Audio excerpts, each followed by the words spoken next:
Some bad news just on the recruiting front of 5-star defensive lineman Armondo Blount. He's decided to opted to reschedule his, or not reschedule, but change up his plans as far as visiting. He's going to take an official visit to Miami. That's where I kind of lean. That's what I was kind of waiting for. FSU felt like he was going to be in this weekend. I think they've tried and worked, but he's going to go to Miami. That's I think a flip is pretty likely, to Miami. Let's just get that out of the way. I know there's going to be a lot of questions about it. I've heard there's get a nice little boost in NIL with that, but FSU's NIL, I think, with that or the Battles in was still very good. But like I said, when you're doing all this pulling, a lot of people pulling him in different directions. That's kind of where I sit. Now we'll see, how it shakes out. If he actually shows there or whatnot, or not, or something changes again where he decides to come to FSU, we'll see.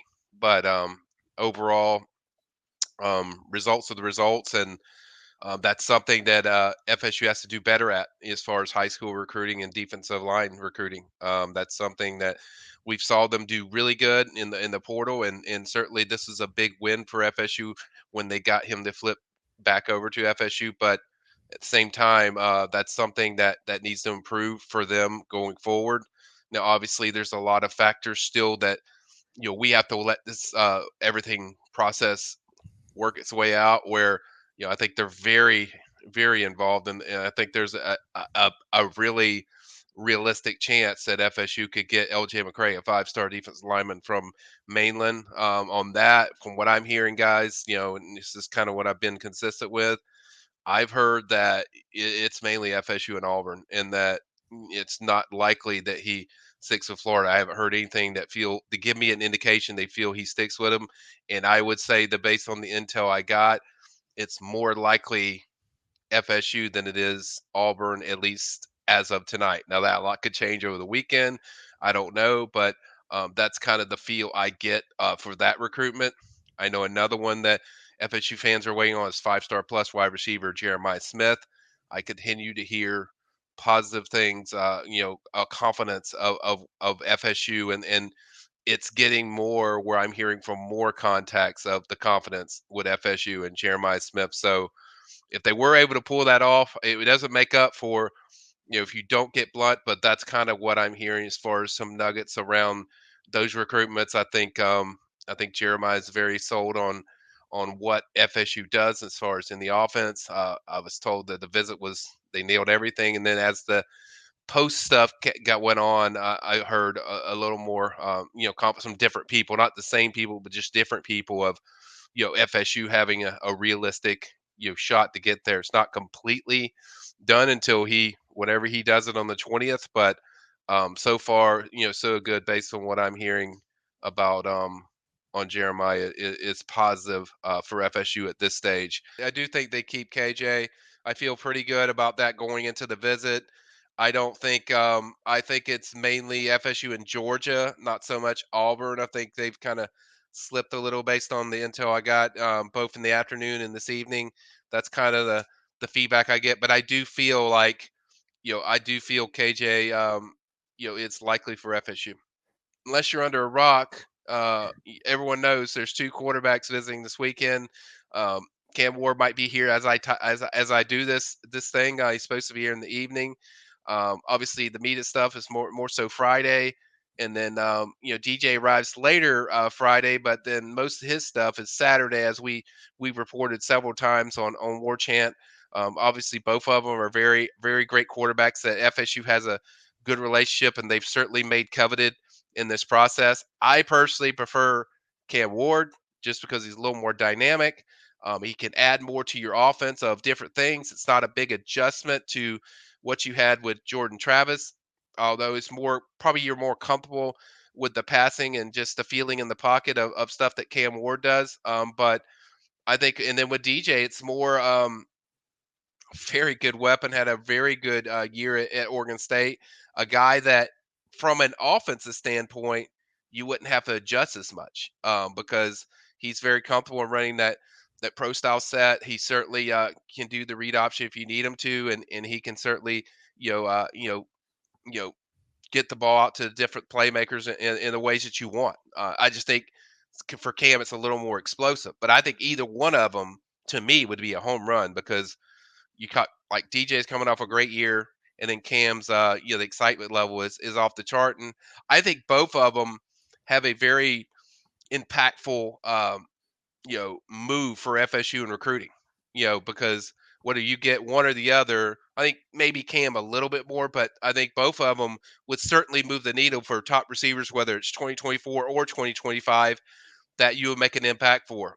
So I think either one of them impact your program significantly because people know who potentially could be the guy, going forward, in their future if they're coming to FSU, whether that's a commit or a guy that could likely commit to FSU. I think that's important, but I think either one of them would work. A lot Yeah, of people are excited about this. It could be a potential legacy guy yeah, coming over from Georgia. That's Marvin Jones Jr. I think he just entered yesterday, maybe, right, right.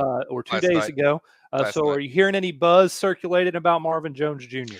Yeah, there's been plenty of buzz for him well before that. I'd probably say for a month or a month and a half, I was told like he was going to go in there. Now you kind of hear that all the time. You're kind of like, okay, we'll wait and see if it happens. But it got louder and louder. Probably 4 weeks away from whenever he did this. This week, and then the message I got was, you know, FSU is a serious player. Now he's visiting this weekend officially. I think this one, as long as things check off, and I'll cover it in the preview. I'm not going to explain to everyone what I'm going to put in the preview, but I do think if it does go well, I could see it going quick. Certainly, FSU has a need at defensive end. I will say this: with there are other guys that have more early impact than Marvin, but he's a guy that overall skill set of how it develops. He's played a lot. He's certainly got a lot of playing time, even at Georgia in his time there.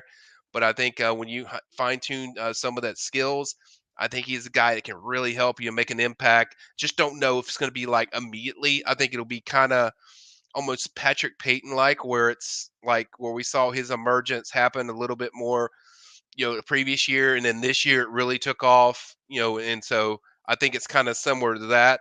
But I think he would be a fantastic addition, and like I said before, I do like where they sit, in this recruitment. I've liked it before he visited, and then now with the visit being scheduled that quickly, I think that kind of tells you it's kind of moving a little quicker than most people thought. So I think he's a guy that you can certainly use at the defensive end position. I love him the most at defensive end. I've watched him when he was at American Heritage. I just think he adds a lot of as far as the way he get his get off and the way he can get after the quarterback. I just think you have to fine tune some things from a technique standpoint that needs to be better with his game. He's not a full impact immediate guy. For people that are thinking that, it's not it. But I think you put him in there at that end and buck linebacker position. I think he's going to be a really good fit if FSU can win him over and knock it out and bring MJJ back home, and we'll go from there and see how that goes. But I do think going into the visit, I'd say it's positive. Obviously, we're not going to name everyone, but maybe who are some headliners in terms of visitors coming in this weekend for Jane? Yeah, I think it's like I want to say it's 8 now. Obviously, the commits you have coming in is Manisa ITT, offensive lineman from 4-star out of California. He will be there. Cam Davis is also taking his official visit this weekend. I've already pointed out KJ Bolton will be there on the official visit. The two portal quarterbacks will be there, and Cam Ward and DJ, and then you have Marvin Jones also coming in. Those are I think some of them. There's about 8 of them guys that's listed on Warchant. How many did I go through, Ben? How many was that? Oh, I would say probably about 8 or 9. Yeah, I mean, it's close. I mean, 8. I think it's 8. So, yeah, if you go over there on the PRB on my breakdown, I put the list, and we'll have a preview up soon. But I think it's around 8.